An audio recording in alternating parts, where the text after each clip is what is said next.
नमस्कार दोस्तों। Mutual funds में जो लोग काम कर रहे हैं, जो एसआईपी के थ्रू इन्वेस्ट कर रहे हैं, उन्होंने ज़रूर कुछ नाम ऐसे कुछ शब्द सुन रखे होंगे।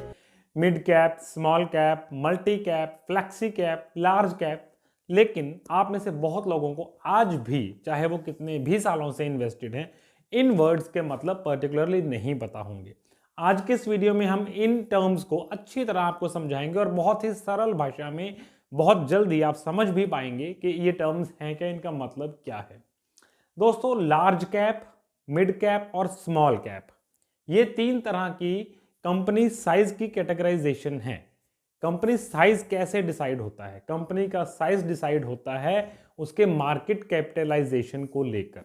अब ये मार्केट कैपिटल क्या होती है? इंडिया के अंदर लगभग 6000 के करीब कंपनीज स्टॉक एक्सचेंज में लिस्टेड है, यानी वो एनएससी में हो या बीएससी में हो या दोनों में। एनएससी यानी नेशनल स्टॉक एक्सचेंज, बीएससी यानी बॉम्बे स्टॉक एक्सचेंज। इन दोनों में से किसी में भी कोई कंपनी लिस्टेड हो सकती है या फिर दोनों में भी एक कंपनी पैरेलल लिस्टेड हो सकती है। लिस्टेड होने का मतलब कि उस कंपनी के शेयर्स हैं और बाकायदा एनएससी या बीएससी में या दोनों जगह उसके शेयर्स खरीदे और बेचे जाते हैं। जो आप डीमैट अकाउंट में सेल परचेज करते हैं उसे ट्रेडिंग करना कहते हैं। तो इन 6000 कंपनीज का अलग अलग मार्केट कैपिटल होता है। मार्केट कैपिटल मतलब उसकी वैल्यू कंपनी की कितनी है।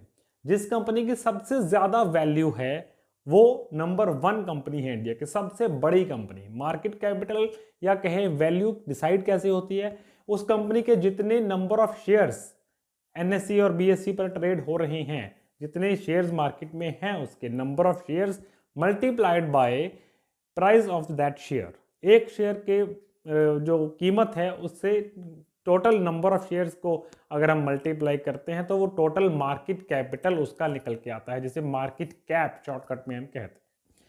तो जिस कंपनी का सबसे ज्यादा मार्केट कैप है वो सबसे बड़ी कंपनी, जिसका मार्केट कैप उससे थोड़ा कम है वो दूसरे नंबर की कंपनी। इस तरह से एक नंबर पर कंपनी जो है वो सबसे बड़ी कंपनी है और उसका मार्केट कैपिटलाइजेशन सबसे ज्यादा है हिंदुस्तान के अंदर। दूसरे नंबर पर जो होगी उसका उससे कम होगा, तीसरे नंबर वाली का उससे और कम होगा। इसी प्रकार एक नंबर से लेकर 100 नंबर तक की कंपनीज को हम कहते हैं लार्ज कैप, यानी लार्ज कंपनीज, बड़ी कंपनीज। 1 to 100, 101 नंबर पर जो कंपनी आएगी वहां से लेकर 250 नंबर तक, 100 फर्स्ट कंपनी से 250th कंपनी तक जो मार्केट है वो मिड कैप यानी मिडल साइज की कंपनीज। ना वो बहुत बड़ी हैं ना वो छोटी कंपनीज हैं, मिडल कंपनीज। 250 के बाद जितनी भी कंपनीज हैं, लगभग 6000 कंपनीज टोटल लिस्टेड है, लेकिन जितनी भी हैं वो सभी स्मॉल कैप कैटेगरी में आती हैं। स्मॉल कैप के अंदर आगे आप और भी डाइवर्सिफाई कर सकते हैं। जिन कंपनीज का मार्केट साइज बहुत ही कम है, 2000 से भी आगे उनका जो अगर क्रमांक जा रहा है, सीरियल जा रहा है, तो वो माइक्रो कंपनीज कहलाती हैं, बहुत ही ज्यादा छोटी कंपनीज। तो मेनली लेकिन इसमें लार्ज कैप, मिड कैप और स्मॉल कैप होता है। माइक्रो कैप हम रेगुलर टर्म्स के अंदर यूज नहीं करते हैं, वो स्मॉल कैप की एक सब कैटेगरी हो सकती है। साथ ही आपने नाम सुने होंगे फ्लैक्सी कैप और multi cap.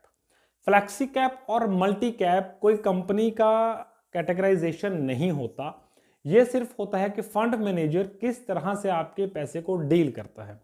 Large cap funds में आपका पैसा सिर्फ लार्ज कैप में लगता है, 1 to 100 नंबर वाली कंपनीज में।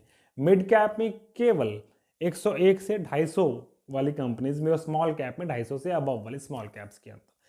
लेकिन जब आप फ्लेक्सी कैप में इन्वेस्ट करें तो फंड मैनेजर अपनी मर्जी से इन्वेस्ट कर सकता है। वो large cap, mid cap, small cap में कभी कोई रेशो घटा सकता है, कभी बढ़ा सकता है। कभी उसको लग रहा है कि आप मिड कैप सेक्टर ज्यादा चलेगा तो मिड कैप में इन्वेस्ट ज्यादा कर दिया, स्मॉल कैप में कम कर दिया, रेशो को कम ज्यादा कर सकता है। लेकिन जो मल्टी कैप है उसमें एक फिक्स्ड रेशो होता है कि इतने परसेंट इस फंड का लार्ज कैप में इन्वेस्टेड रहेगा, इतने परसेंट मिड कैप में और इतने परसेंट स्मॉल कैप में। फंड मैनेजर को वो जो उसका प्रोपोर्शन है वो मेंटेन रखना होता है, यही उसका काम है। तो मल्टी कैप और फ्लैक्सी कैप कैटेगराइजेशन है एज पर इन्वेस्टमेंट पर्पस, लेकिन लार्ज कैप, स्मॉल कैप और मिड कैप ये कंपनी साइज की कैटेगराइजेशन है। लार्ज कैप कंपनीज की खासियत ये है कि बड़ी कंपनीज हैं इसलिए उनमें रिस्क फैक्टर बहुत ही कम होता है, और लेकिन साथ ही है उनमें ग्रोथ पोटेंशियल लॉन्ग रन के अंदर बहुत है, लेकिन शॉर्ट टर्म में अगर आप अनएक्सपेक्टेड ग्रोथ चाहते हैं वो इन कंपनीज में मुश्किल आती है। मिड कैप कंपनीज में रिस्क बड़ी कंपनीज के मुकाबले थोड़ा सा ज़्यादा होता है, स्मॉल कैप कंपनीज के मुकाबले में थोड़ा कम होता है, और ग्रोथ का पोटेंशियल भी उसी प्रोपोर्शन में होता है। स्मॉल कैप कंपनीज के अंदर रिस्क फैक्टर थोड़ा ज़्यादा होता है। आप भी समझ सकते हैं कि छोटी कंपनी है तो हो सकता है उसका बिजनेस कल को ग्रो करे या वो बिल्कुल ही कंपनी शट डाउन हो जाए। स्मॉल कंपनीज के अंदर ये रिस्क फैक्टर ज़्यादा होता है, लेकिन जब मार्केट में उछाल आता है, सेंसेक्स निफ्टी जब बढ़ता है, तो स्मॉल कैप का ही सेक्टर सबसे ज़्यादा ग्रो करने वाला होता है। लेकिन इसके विपरीत जब कोई नेगेटिव न्यूज़ आती है मार्केट के अंदर, तो लार्ज कैप कभी भी उतना नहीं गिरता जितना कि स्मॉल कैप गिरता है। मान लीजिए सेंसेक्स 1000 पॉइंट टूट रहा है, तो हमेशा आप वॉच करेंगे कि स्मॉल कैप ज़्यादा टूटेगा, लार्ज कैप कंपैरेटिवली कम परसेंटेज के अंदर टूटा हुआ होगा। जैसा कि हमने अपने पिछले एक वीडियो में बताया था कि आइडियल पोर्टफोलियो वो होता है जहां large cap, mid cap, small cap, flexi cap, multi cap सभी तरह का मिश्रण हो, टैक्स सेवर फंड के अंदर भी इन्वेस्ट किया हुआ हो।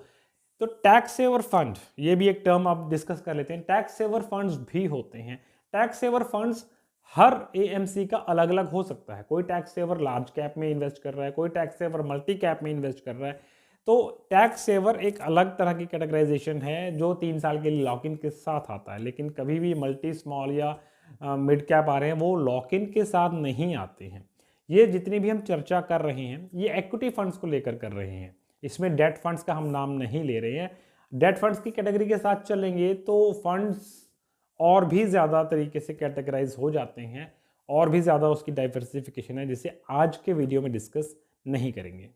यहाँ एक और बात भी आप जान लीजिए, चाहे कोई लार्ज कैप है, चाहे कोई फंड मिड कैप है, स्मॉल कैप है, हमेशा लार्ज कैप का एक पर्टिकुलर परसेंटेज हर फंड में आपको मिलेगा।